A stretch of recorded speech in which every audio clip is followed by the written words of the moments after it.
শাকিব খানের মা বললেন, মা তোকে একটা কথা বলি, বুবলির উপর তুই মন খারাপ করিস না।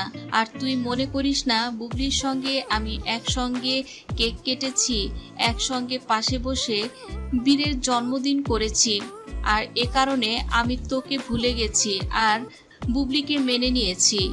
এটা বাজে কথা।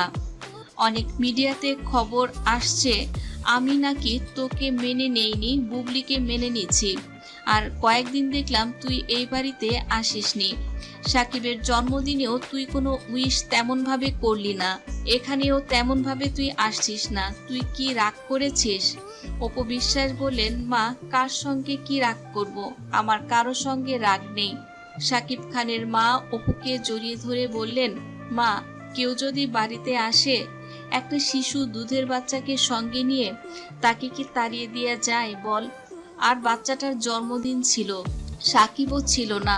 এখন আমি যদি কেকটা না কাটতাম ব্যাপারটা কি ভালো হতো বল? অপবিশ্বাসের চোখ টলমল করছে, চোখ দিয়ে পানি গড়িয়ে পড়ছে। সাকিব খানের মা অপুকে দেখে বললেন, এই তো পাগলি মেয়ে আবার কান্না শুরু করে দিল। তুই একদম মন খারাপ করবি না, আমি তোর জায়গা কাউকে দেইনি।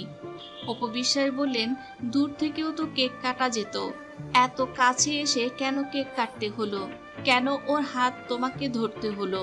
সাকিব খানের মা অপুকে বলেন, এই তো পাগলি মেয়ে আবারও শুরু হয়ে গেছে। এত ছেলে মানুষ কেন তুই? দেখে তো মনে হয় বড় হয়েছিস, আসলে তোর মনটা তো সেই ছোট বাচ্চাটির মতোই আছে। অপবিশ্বাস বললেন, আমার মা নেই, বাবা নেই, তুমি আমার সব। আমার কাছ থেকে তোমাকে কেউ কেড়ে নিতে পারবে না। আমার আদর ভালোবাসা তুমি শুধু আমার জন্যই রাখবে। আমি চাই না আমার জায়গা, আমার ভালোবাসা, আমার আদর, আমার মা অন্য কারো হয়ে যাক। সাকিব খানের মা অপুকে জড়িয়ে ধরলেন, বললেন, মা পাগলামি করিস না, একদম আমি তোরই আছি। আর এই বাড়ির যদি কেউ বউ হয় সে শুধু তুই হবি, আর কেউ নয়।